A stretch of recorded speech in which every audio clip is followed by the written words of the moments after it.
Well, now, if you've been employed for over 5 years and you have no savings, I mean, seriously, not only savings, but you have no investments, you're still struggling and you're wondering, hey, what exactly is going on? I mean, I've been employed for the last 6, 7, 10, 15, 20 years. I have nothing that I can show up. Well, it's true, I have educated kids, or I do have kids in schools, and maybe perhaps I have maybe a home. I did manage to build a home. But honestly speaking, in terms of investments, I have no savings. I have nothing that I can front. If today I was to get fired, I don't even know how exactly I can survive. Guess what? This is your video. And by the way, honestly speaking, this might be the 15 minutes that will gonna change your life completely. And before I say anything, honestly speaking, just hit that like button for this video. It does not cost you anything. It does not even waste one of your seconds. Down below there is also a button says subscribe. And I know you're like, what's the importance of that? What if I just ignore it? Guess what happens? When you ignore hitting that subscription button, you will never be notified whenever I upload a new good video. So you might miss some of my good goodies uploading them here. Yeah, I'm waiting you to do that. Yeah, thank you. Now let's get into the business. Now here you are, you've been employed for quite a long time, over 5 years, and you're still struggling in terms of your savings. Yeah, you always come here to watch my videos, but I always talk about investing, saving. Sometimes we feel like, okay, what is this guy's talking about? Okay, fine, I understand, but I'm not in a position to save. Let's deal with the reality. And on this video, I'm gonna share the truth. You might not like it, but at the end of the day, you get the message. Okay, fine. Now, point number one. You remember that time, the very first time you were employed, when you're employed for the first few months? Let's say this is a 0 month. Let's say this is the first 0 months, all the way to the first year. Okay, to the first year. Guess what happens? Okay, first year. What exactly was happening here? How was your thinking? You were ambitious, you had ambitious, you are ambitious, you know, you are thinking about a lot of things, and you are saying, guess what? And maybe before you came to the employment, obviously you were surviving somehow. Maybe you were just working in fun way and you're getting some incentives or stipends or whatever they call it. And maybe let's say, for example, let me just give you my typical own lifestyle. The very first salary I got when I got employed, actually after finishing high school, I was being paid 5,000 per month. 5,000 per month. Guess what? This amount was quite outrageous to me. I mean, the first time I'm getting amount of money. So obviously I was not employed formally. I was doing tutoring and teaching and something of sort. Okay.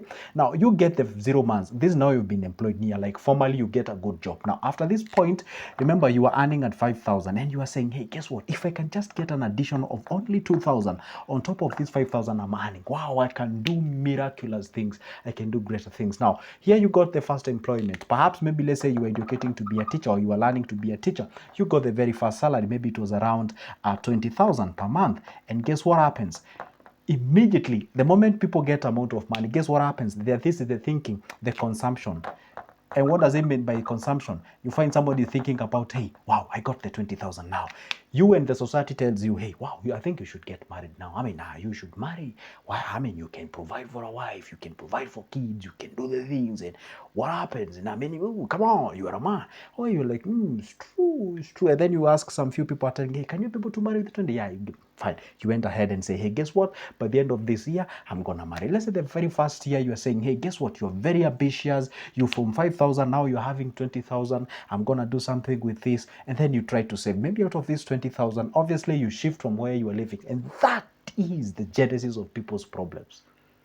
You are earning 5,000, your life was okay, all of a sudden, boom, there is this 20,000 in terms of your salary gets in. Guess what happens? You shift to a consumer mentality. Wow, I have to migrate from where I live. Let's say you're paying a house rent post, maybe let's say 4,000, all right, 4,000, okay? Obviously, when you're paying 5,000, you can't live for. I'm just using it as an example. Don't crucify me on the comment section. Say you are paying 4,000 initially, okay? And then all of a sudden the 20,000 comes in and you're like, oh, come on, I can afford 7,500. There you go. You pay house rent worth 7,500. The very first year, maybe at this particular point, you're saving, let's say, 5,000 a month. All right, guess what happens? Now you start interacting with people who are earning more than you, and then you realize they're achieving a lot of great things. Then instead of becoming gratitude or being gratitude, then you start to be like, if this money can only reach 30,000, then amazing thing will happen. And guess what happens? You even you lose the morality of saving this 5,000 because you are comparing yourself with an individual who is having a car. You get disturbed. Now what happens? The first year goes, well, the morale of savings and all those kind of things. Get what I'm saying? Now, the first year ends. Now you're going to the what? The second year. And now at the second year, this is where things starts to go south and round and round. Say you did say that by the end of this year I'm gonna marry. You go ahead and marry. Once you get married, then what happens? It becomes more complicated in terms of life. The expenses becomes more. You get your kids along coming the way. You have to feed the kid. You have to pay for a bigger house and all those kind of things. And now guess what happens? By the second year, obviously you have accumulation of experience. The salary shoots up to 35,000. Guess what happens? I mean, you can afford a far much better house. You shift from 7,500, you go to 8,000, or maybe let's say you go to 9,000. Guess what happens? The problem you do is that the moment there is an increment of the salary, you up your game. You up your game. And I'm going to give you, by the way, there's a video that I'm going to post it here to a situation whereby you find an individual was earning 17K. And then all of a sudden you get out of the country, you get yourself an opportunity where you're earning 84K. You are not saving, no savings. Guess what? No savings when you're earning 17, and still when you're earning 84, no savings. And then you're seeking for the guidance. You're asking what exactly is happening. There is nothing has happened like is miraculous and out of contemplation. Exactly what has happened is that there is an increment of the salary. And then you do what? You increase your expenses. And the moment you increase your expenses and the salary increases, you never realize that marginal difference from what you are earning and now what you're earning. Okay? Now, the problem with what you're supposed to do is this: do not rush into increasing your expenses. Okay, fine. That's for the sake of people who are starting up now. Here you are at the 5th year, things are becoming tough. You've already gotten all those expenses on top of you. Some of them you can shake them off, some of them you cannot shake them off. Now, how exactly do you do so? This is it. Always ask yourself, if today your salary was to be halved, let's say you earn 50, if today's salary was to be halved, what are the things that you will still never shake them off? Or should I ask in this way? If today your salary would be halved, what exactly are the things that you can actually go ahead, be able to shake them off? That's the question. Okay, fine, I can shake off this subscription that I have in my house. It is not so necessary, it's not so important. Well, they are nice to have, but they are not must to have. Now, those are the things that you look upon and you shake them off. Would you imagine if I tell you this? I had a client who we were talking about the expenses. We realized a lot of electricity was going, he was paying a lot of money in terms of the electricity. And then I was like, come on, let's investigate your house. What exactly is going on out there? I have a freezer, I have an oven, I have a microwave, I have a blah, blah, blah, blah, all those kind of things. And I realized, okay, fine. You buying some few fruits worth like 100 shilling, putting them in a freezer like or once in a week or something of sort, vis-a-vis the amount of money you're paying from that fridge and all those. See, there's some of those nitty-gritties in our houses, in our lives that actually contribute to way bigger things. I was told these things and I'm going to share it with you here. Take care of coins and the notes will take care of themselves.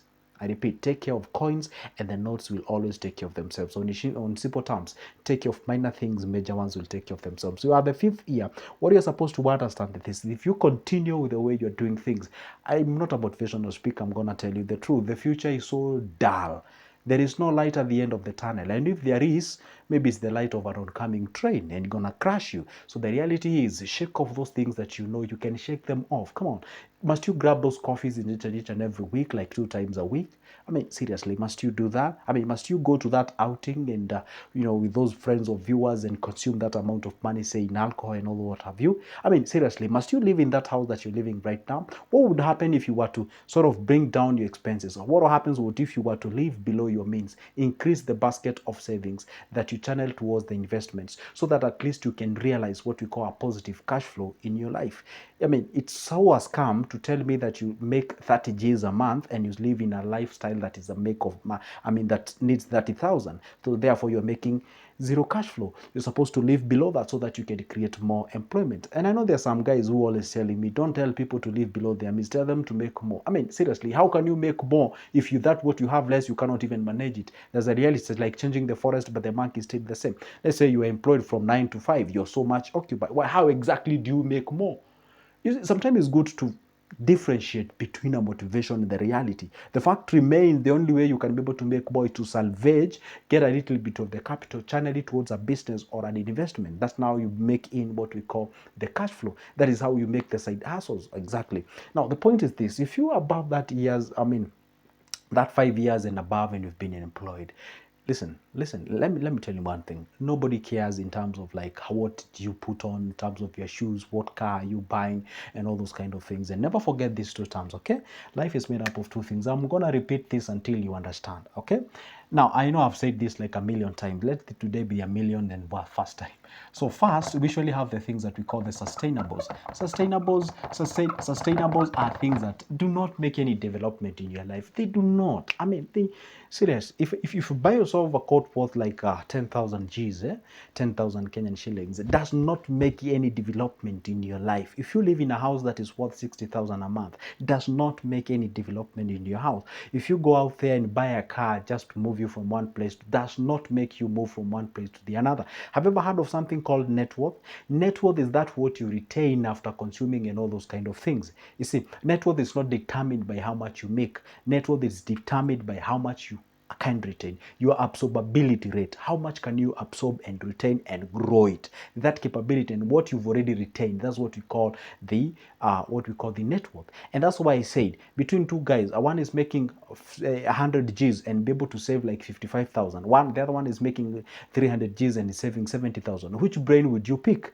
There's a reality. Those are the questions that you need to ask yourself. So what you do, the sustainables will never do anything. And these are the people who are employed, especially the mid-incomer. The sustainables, these are things of you looking affluent, taking your kids to a school that, yeah, you love it, offer good quality education as you call it, but you barely affording it. You're really struggling. If you get fired for just a single month, whoa, things go south. Or maybe there was a delay of your salary, let's say for even 1 week. Things are on crisis. There's a reality. If you realize that you're living a lifestyle like that one, you really need to shake off that lifestyle. You cannot afford it.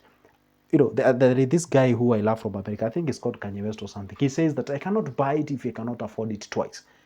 There's a reality. You see, I always tell people, if you can afford a house rent worth 20,000, go live for the 10,000 one. If you can buy a car worth 3 million, go buy 1.5 million car.